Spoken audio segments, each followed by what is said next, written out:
నమస్కారం. Welcome to Telugu stories book. అమ్మా, బాబుకు మళ్ళీ బాగా జ్వరం ముంచుకొచ్చిందమ్మా. పని మనిషి రాజమ్మ స్నిగ్ధ ఆఫీస్కి ఫోన్ చేసింది. అరే మళ్ళీనా? సిరప్ వేసావా అంది సిస్టంలో ఫైల్ క్లోజ్ చేస్తూ. వేశానమ్మా, కానీ ఒళ్ళు బాగా కాలిపోతుంది. కొంచెం కంగారు అనిపించి ఫోన్ చేశానమ్మా అంది. అంటే అనిల్ ఇంట్లో లేడా అడిగింది స్నిగ్ధ. ఇందాకే ఎవరో ఫోన్ చేస్తే అయ్యగారు హడావిడిగా బయటకు వెళ్ళిపోయారమ్మా. ఇంత రాత్రి వేళ 12ంటికి నిన్ను పిల్లాన్ని వదిలేసి బయటికి వెళ్ళాడా? నేను నైట్ ఆఫీస్కి వెళ్ళానని తెలుసు కదా నమ్మలేనట్లుగా అంది. రాజమ్మ ఏం జవాబు చెప్పలేనట్లుగా. అదేనమ్మా, కానీ సారు ఫోన్లో ఇబ్బందిగా అంది. సరేలే, ముందు వాడి తల మీద తడిగుడ్డు వేసి తీస్తుండు, నేను సార్తో మాట్లాడతాను. ఎవరో ఒకళ్ళని త్వరగా ఇంటికి వచ్చేస్తాంలే, కంగారు పడకు. ఫోన్ పెట్టేసి అనిల్కి కాల్ చేసింది. హాయ్ స్వీట్ హార్ట్, ఏంటి మరి ఇంత రాత్రి వెళ్ళి నీకు గుర్తుకొచ్చాను? కొంపతీసి మూడుగాని వచ్చేసిందా కొంటిగా అడిగాడు. అతను చెప్పింది వినిపించుకోకుండా. అనిల్ ఎక్కడున్నావు ఇప్పుడు అసహనంగా అడిగింది. వాట్, ఏమైంది స్నిగ్ధ ఆశ్చర్యంగా అన్నాడు.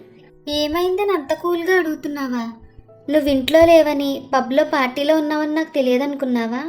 ఆమె మాటల్లో ఆవేశానికి అతనిలో హుషారు చప్పును చల్లారిపోయింది. ఏమైంది ఇప్పుడు విసుగ్గా అన్నాడు. పొద్దున పోలియో చుక్కలకి జ్వరం తప్పనిసరిగా వస్తుందని డాక్టర్ మనకి చెప్పాడా లేదా?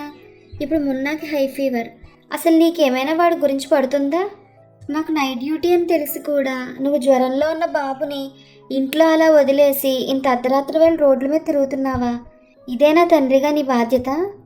మరీ సీన్లు సృష్టించే స్నిగ్ధ, మొన్న బాగానే ఉన్నాడు. నేను బయటకు వచ్చి జస్ట్ ఒక గంట అయింది అంతే. అది ప్రణీత్ బర్త్డే పార్టీ అని ఫోన్ చేసి చాలా గొడవ పెడితే. సిగ్గులేదు అబద్ధాలు ఆడడానికి? షట్ యువర్ మౌత్, చాలా రెచ్చిపోయి మాట్లాడుతున్నావు. కోపంగా ఫోన్ పెట్టేశాడు.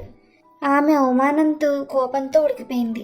ఆఫీస్ నుంచి టెన్షన్ పడుతూ కార్ డ్రైవ్ చేసుకుని ఇంటికి చేరేటప్పటికి రాత్రి 2 గంటలు దాటింది. సిరప్ వేశాను, వేడి కొద్దిగా తగ్గిందమ్మా, రాజమ్మ తలుపులు తీస్తూ అంది.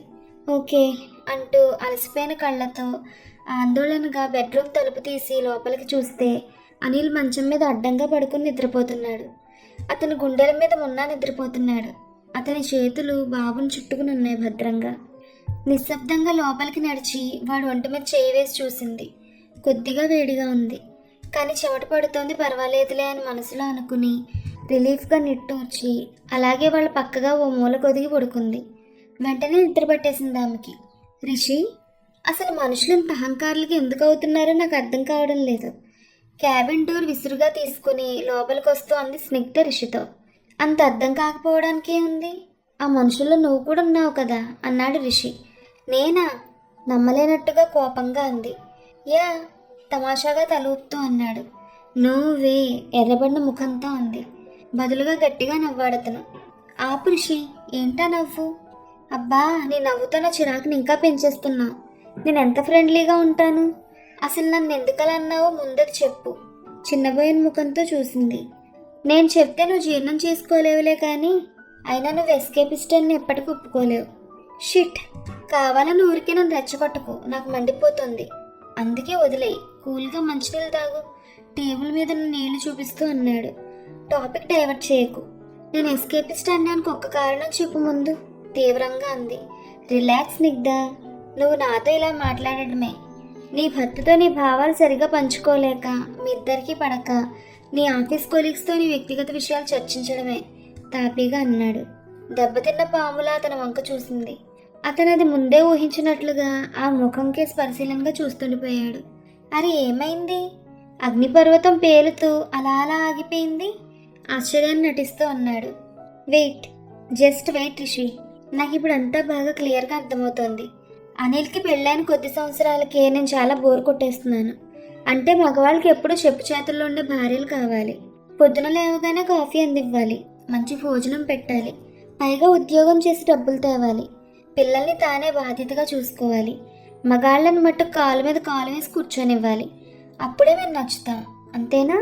రిషి కుర్చీలోంచి హఠాత్తుగా లేచాడు. ముందుకు వంగి ఆమె కళ్ళల్లోకి లోతుగా చూశాడు. నెక్స్ట్ వీక్ మనం పూనా సెమినార్కి వెళ్తున్నాం కదా, అయితే ఇప్పుడు దాని కూడా ఎందుకు? చిరాగ్గా అంది స్నిగ్ధ. ఆ టూర్ మధ్యలో 2 రోజులు నిన్ను మహాబలేశ్వరి హిల్ రిసార్ట్కి ఏకాంతంగా తీసుకెళ్లాలనిపిస్తోంది. వాట్? నీకు కన్ఫామ్గా పిచ్చెక్కింది, అరిచింది Snigdha. Rishi, wow, Mahabaleshwar, it's beautiful place Rishi. I love this place. Really thanks. చుట్టూ ఉన్న ప్రకృతి ఎంత బాగుందో. నేను ఎప్పటి నుంచో వద్దామనుకుంటున్న హాలిడేస్ వాటిది. ఇప్పటికి ఆఫీస్ వాళ్ళ పుణ్యమాన్ని రావడానికి వీలైంది. సంభ్రమాశ్చర్యంగా అంది Snigdha. White T shirt, blue jeans వేసుకున్న స్నిగ్ధ అతని కంటికి చిన్నపిల్లల, ఓ కాలేజ్ గర్ల్లా అనిపించింది. బాగానే ఉంది కానీ నేనందరినీ తీసుకుని వస్తే క్రెడిట్ అంతా ఆఫీస్కా. Very bad. దూరంగా కనిపిస్తున్న ఆఫీస్ కొలీగ్స్ని చూస్తూ అన్నాడు. Okay okay, thanks. నీకే థ్యాంక్స్ అంతా, సరేనా? ఎర్రటి చిక్కుడు కనిపించేలా నవ్వుతూ అంది. ఓన్లీ థ్యాంక్స్ అంతేనా? అలగ్గా అన్నాడు. మరి ఇంకేం కావాలి అంది. ఈ జీన్స్, చుడీదార్స్ అన్నీ వదిలేసి అనుమానంగా చూస్తూ అంది. చక్కగా చీర కట్టుకుని మధ్యలో ఆఫీస్ పనులు ఇవి అవి అని డైవర్ట్ అవ్వకుండా నాతో సరదాగా హిల్ స్టేషన్ అంతా తిరగాలి. జస్ట్ 24 గంటలు, ఓన్లీ విత్ మీ అన్నాడు రిషి. రిషి షాక్ కొట్టినట్లుగా చూసింది. రేపు ఒక్కరోజు. అబ్బా స్నిగ్ధ, అంతా ఆలోచిస్తున్నావు? నువ్వు వేస్ట్. తలపట్టుకున్నాడు. ఏదైనా తేడా వచ్చిందో అనిల్ నిన్ను చంపేస్తాడు చటుక్కునంది. ఇప్పుడు అతని స్థానం గుర్తుకొచ్చిందా తల్లి? అయినా నీకంటే అతనికి 1000 రెట్ల విశాల హృదయం ఉంది. సరే, ఎవరు డిస్టర్బ్ చేసినా నువ్వు టూర్ అయ్యే వరకు నువ్వు నా పరిధిలోనే ఉండాలి. ఆమె కళ్ళల్లోకి లోతుగా చూస్తూ అన్నాడు. అలాగే, ఇబ్బందిగా కదులుతూ ఉంది. హోటల్ గదిలోంచి బయటకు రాగానే చల్లగాలి ఒంటికి తాకి స్నిగ్ధకి హాయిగా అనిపించింది. రిషి, శారీ నాకు అంత కంఫర్ట్గా ఉండదు. చూడు, బాగుందా? బాగా కట్టుకున్నానా? అనిల్ చూస్తే నవ్వుతాడు. చీర కట్టుకోవడం రాదు, అసలు నువ్వు ఆడపిల్లవేనా అంటాడు. చీర కుచ్చులు సవరించుకుంటూ లేని విసుగుని నటిస్తోంది స్నిగ్ధ. ఏంటి, ఎక్కడున్నావు నువ్వు రిషి అని తల తిప్పి చూస్తే పక్కన కొంటి చిరునవ్వుతో అనిల్ ఉన్నాడు. అనిల్, నువ్వు? ఇప్పుడే తలుచుకుంటున్నాను. ఎలా వచ్చావు? బాబేడి అంది స్నిగ్ధ. బాబును అమ్మ దగ్గర వదిలొచ్చాను అన్నాడు అనిల్. ఇంతలో బై అంటూ చెయ్యి ఊపుతూ నవ్వుకుంటూ వెళ్ళిపోతున్న రిషి కనిపించాడు ఆమెకి. ఇది మీరిద్దరూ కలిసి వేసిన ప్లానా? అవును, అనిల్ నవ్వుతూ అన్నాడు. నిన్నటి నుంచి ఎంత హడలు కొట్టాడు. మనం ఈ 2 రోజులు ఏకాంతంగా గడపాలన్నది రిషి ఐడియా డియర్. మాటల్లో ఏదో తేడా ఉందనిపించింది, కానీ అదేంటో పట్టుకోలేకపోయాను. తోడు దొంగలు ఇద్దరు కలిసి ఎంత నాటకం ఆడారు. నాకు ఇప్పుడు అంతా అర్థమవుతుంది. జారిపోతున్న పైటలోంచి సన్నటి నడుం వాలుగా పక్క నుంచి సిగ్గుగా తొంగి చూస్తూ ఉంది. ఆమె వంక మెరుస్తున్న కళ్ళతో చూసి, చీర కట్టుకుంటే నీలో ఇంతంద ఉందా Snigdha? You are two beautiful అన్నాడు అనిల్. Thank you. అయినా ఏంటి, జీన్స్ లెగ్గిన్స్లో అందంగా ఉండనా? కవ్వింపుగా ఉంది. అందంగా ఉంటావు డార్లింగ్, కానీ చీరలో నాలాంటి మగాడు ప్రవోక్ చేసే అందం వేరే ఒకటి ఉంటుంది. అది మత్తెక్కించేస్తుంది. కళ్ళతో ఆమె ఆశాంతం తడుముతూ అన్నాడు. చాలే. ఆమె ముఖం ఎర్రబడింది. నిజం అంటూ ఆమెకు దగ్గరగా వచ్చాడు. కొద్దిగా సిగ్గుపడి ఓకే థ్యాంక్స్ ముద్దుగా అంది. తాకినట్టుగా ఆమెకు పక్కన నిలబడి ఎదురుగా ఉన్న సెల్లోకి చూపిస్తూ, లవ్లీ పేరు కదా మన పేరు అన్నాడు సెల్ఫీ తీస్తూ. ప్రేమగా తన మెడ చుట్టూ చేయి వేసి, ఎప్పుడూ ఇలా ఎందుకుండవనిల్? సన్నటి నీటి పొర కళ్ళల్లో మెరుస్తుండగా చిన్నపిల్లలా అంది. ఓకే గతాన్ని వదిలే. నేను మారాలి, నువ్వు కొంచెం మారాలి. సరే పద, we will start first sightseeing. ఆమె నడుము చుట్టూ చేయి వేసి దగ్గరికి లాక్కుంటూ అనిల్ హుషారుగా అన్నాడు. 1 గంట అక్కడే ఉన్న గార్డెన్లో కలిసి తిరిగారు. ఐస్ క్రీమ్ తిందామా అన్నాడు అనిల్. ఒక మూలన టేబుల్ చూసుకుని కూర్చుని ఆర్డర్ ఇచ్చారు. అరే ఏంటి, నా ఐస్ క్రీమ్ నువ్వు తింటున్నావు? గారంగా ఉంది. నీ పెదాల తేనె కలిసి ఇంకెంత తీయగా ఉందో అని రుచి చూస్తున్నాను గట్టిగా నవ్వుతూ అన్నాడు. ష్, అందరూ మన వంకే చూస్తున్నారు. చూడని, నాకేంటి, నా వైఫ్ నా ఇష్టం. ఐస్ క్రీమ్ ఇంత తీయగా ఉంటే ఐస్ క్రీమ్ కలిపిన నీ పెదాలని రుచి. చట్. చేయి ఎత్తి అతను నోరు మూస్తూ కొట్టబోయింది. ఆమె 2 చేతులను తన గుప్పెట్లో ఇముడ్చుకుంటూ, ఇప్పుడు కొట్టి చూద్దాం అన్నాడు అల్లరిగా. చల్లగాలికి అతని నుదురు మీద జుట్టంతా ఎగిరెగిరి పడుతోంది. అతని ముఖంలో కుంటిదనం వెలివిరుస్తోంది. స్నిగ్ధ, పద, ఆ కొండ దాటి ముందుకు వెళ్దాం. స్పీడ్గా ముందుకు కదిలాడు. అనిల్ చేతులు పట్టుకుని పోటీ పడుతూ పచ్చటి కొండను ఎక్కుతుంటే స్నిగ్ధలో ఏదో తెలియని ఉత్సాహం. ఆమె మనస్సంతా ఆనందంతో తుల్లిపడుతుంది. మధ్యలో ఒక చోట ఎక్కుతుంటే కాలు జారింది. ఏయ్ జాగ్రత్త! వెనక నుంచి వచ్చి 2 చేతుల్లో ఆమెను చుట్టేసుకుని చెవి దగ్గర గుసగుసగా అన్నాడు. అతన్ని అలాగే లతలా పెనవేసుకుపోయింది. అదిగో పైన చూడు ఎన్ని పక్షులో. అతని భుజం మీద నుంచి పైకి చూసింది ఆకాశం వంక. ఇదిగో చూడు మనం ఎంత పైకి వచ్చామో, మబ్బులో పైకి తేలుతున్నాం చూడు. కళ్ళు తిప్పుకొని చిన్నపిల్లల సంబరంగా చూసింది. కిందంతా పచ్చని దుప్పట్ల నేల, పైన నీలిరంగు ఆకాశం, చుట్టూ మురిపిస్తున్న ప్రకృతి అతని తమకంగా అల్లుకుపోయింది. 2 చేతులు చాచి గిరగిరా తిరుగుతూ, అనిల్, ఐఎమ్ వెరీ హ్యాపీ. నా జీవితంలో ఈ రోజుని ఎప్పటికీ మర్చిపోలేను. మన పెళ్ళయ్యాక ఇంత ఆనందాన్ని నేను ఎప్పుడూ ఫీల్ అవ్వలేదు. మెరుస్తున్న కళ్ళతో అంది స్నిగ్ధ. ఈ అద్భుతమైన ఆలోచన కారకుడు రిషి నన్ను చాలా ఫోర్స్ చేశాడు. ఆఫీస్లో చాలా బిజీ అన్నా వినలేదు. ఒక్కరోజు ఎలాగైనా నేను వచ్చి వెళ్ళాలని అతను గట్టిపట్టు పట్టేశాడు. ఇక తప్పలేదు. ఫ్లైట్ బుక్ చేసుకుని వచ్చేసాను. కానీ ఇంత అందమైన అనుభూతులతో తిరిగి వెళ్తానని ఊహించలేదు. మధురమైన రాత్రికి థ్యాంక్స్ స్నిగ్ధ. మన ప్రామిస్లు మర్చిపోకు. ఇక నుంచి ప్రతిరోజు ఇలాగే ప్రతి రాత్రి గడపాలి. I love you darling. Rishi, thanks. Me work పూర్తి చేసుకొని త్వరగా వచ్చేయండి అని అనిల్ మర్నాడు వెళ్ళిపోయాడు. పద అక్కడ కూర్చుందాం. సెమినార్ అయి బయలుదేరే రోజున స్నిగ్ధత అన్నాడు రిషి అతని గడ్డిలో వెళ్ళకిలా పడుకుంటూ. తల కింద చేయి పెట్టుకొని ఆమె వంక పరీక్షగా చూస్తూ, గుడ్ స్నిగ్ధ, నేను అనుకున్న ఫలితం నీలో కనిపిస్తోంది. నీ సంతోషానికి కారణం చెప్పనా అన్నాడు. చెప్పు, తుళ్ళిపడుతూ అంది స్నిగ్ధ. నువ్వు అమ్మాయిలా ఉండడం, నీ జీవితం, నీ జీతం, నీ హోదా అన్నీ మర్చిపోయి నువ్వు సహజంగా స్త్రీలా ప్రవర్తించడం, అంతే సింపుల్ నవ్వుతూ అన్నాడు.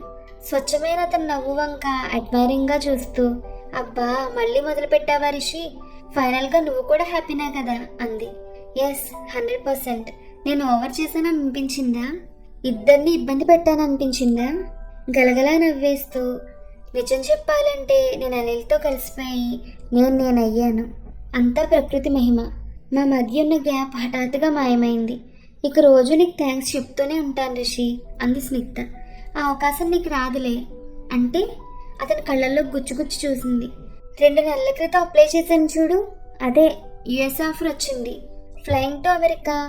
గాల్లో చేయి విమానంలో ఊపుతూ అన్నాడు షాక్ తిన్నట్లుగా. No, I don't believe. నేను ఒప్పుకోను. నువ్వు వెళ్ళొద్దు రిషి. 4 రోజులైతే మళ్ళీ అనిల్ మారిపోతాడేమో. అప్పుడు నా బాధల్ని ఎవరికి చెప్పుకోవాలో తెలియక నేను ఒంటరిగా మిగిలిపోతాను అంది Snigdha. Life is beautiful Snigdha. దేవుడు మనకిచ్చిన అద్భుతమైన వరం జీవితం. దాన్ని ఆనందంగా ఆహ్లాదంగా మార్చుకోవడం మన చేతుల్లోనే ఉంది. అంతకన్నా అద్భుతమైన వరం శృంగారం. అది ఎగ్జైటింగ్గా చేసుకోవడం ఇద్దరి చేతుల్లోనే ఉంది.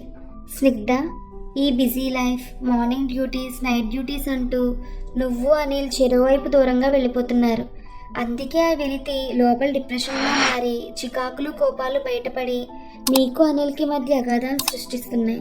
వారమంతా కష్టపడి వీకెండ్ సెలబ్రేషన్స్ ఊరంతా బొంగరంలా తిరిగి హోటల్లో భోంచేసి ఇంటికి రావడమే పెద్ద ఎంజాయ్మెంట్ అని, ఒక 10 నిమిషాల సౌఖ్యం పెద్ద శృంగారం అని ఫీల్ అవుతూ ఒట్టి భ్రమల్లో మీరిద్దరే కాదు, చాలామంది హైటెక్ సిటీల్లో ఇలాగే బ్రతికేస్తున్నారు. స్నిగ్ధ, ఆనందం కేవలం వీకెండ్ స్పెండ్ చేయడంలోనే రాదు. ప్రతి సెకను కవ్వింతలు తుళ్ళింతలు మిళితం చేసి నీ జీవితాన్ని రసమయం చేసుకోవడంతో వస్తుంది. లైఫ్ అంటే ఇలా ఉండాలి, ఇలా గడపాలి, థ్రిల్లింగ్గా, జాయ్ఫుల్గా, ప్రతి నిమిషం ఎంజాయ్ చేస్తూ. అది నీకు తెలియచేయాలని అనుకున్నాను. అందుకే ఆ రోజు అలా ప్లాన్ చేశాను. అయితే అనిల్ నిజంగా గ్రేట్, ఒప్పుకున్నాడు. నేను ఎలా చెప్పానో అలాగే చేశాడు. అనిల్ మరి అలా నీలా లేడు, నీలా నా గురించి ఏమీ ఆలోచించడు కదా, నన్ను కేర్గా చూసుకోడు కదా, చొరవ తీసుకోడు కదా అని ఫీల్ అవ్వకు. మగవాడు ఎప్పుడు చిన్నపిల్లవాడే స్నిగ్ధ. అతన్ని మౌలు చేసే శక్తి ఆ భగవంతుడు ఒక్క ఆడదానికే ఇచ్చాడు. తల్లిగా, చెల్లిగా, నెచ్చెలిగా, చెలిగా వివిధ రూపాలతో ఆడది మగవాణ్ణి ప్రతి గమనంలో చాలా ఇన్ఫ్లుయెన్స్ చేయగలదు. కానీ నువ్వు నీలో స్త్రీ పాత్ర గురించి నువ్వు మర్చిపోయావు. ఉద్యోగం, కెరీర్, ప్రమోషన్స్ అంటూ నువ్వు పురుష పాత్రలోకి వెళ్ళిపోతున్నావు. సమాజం మారుతోంది. ఆడవాళ్ళు అన్ని రంగాల్లోకి దూసుకుపోతున్నారు. ఆడవాళ్ళు ఎదగకూడదని నేను అనడం లేదు.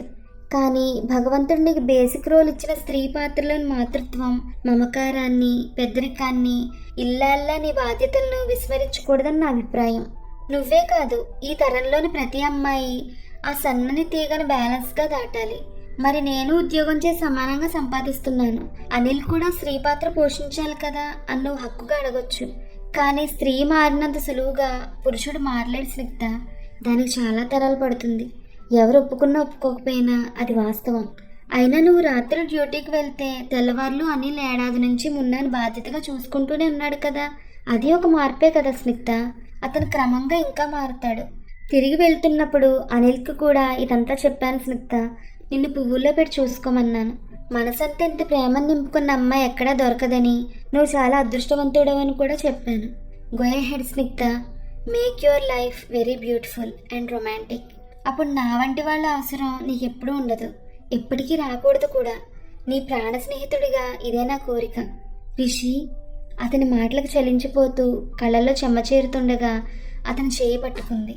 కొద్ది నెలలకు ఓయ్ Snigdha, good morning, sorry good night అని చెప్పాలేమో. అమెరికా నుంచి రిషి కాల్ చేశాడు. అదేంటి అప్పుడే టైం అయిందా అరిచింది స్నిగ్ధ. అంతే కదా, నేను పొద్దున్న ఆఫీస్కి వచ్చాను అంటే నువ్వు రాత్రి నైట్ డ్యూటీకి బయలుదేరుతూ ఉండాలిగా. ఇక్కడ మీకు పగలైతే మాకు రాత్రిగా. ఏంటి ఇంకా రెడీ కాలేదా, ఆఫీస్కి డుమ్మా కొట్టావా ఏంటి అన్నాడు రిషి అవతల నుంచి.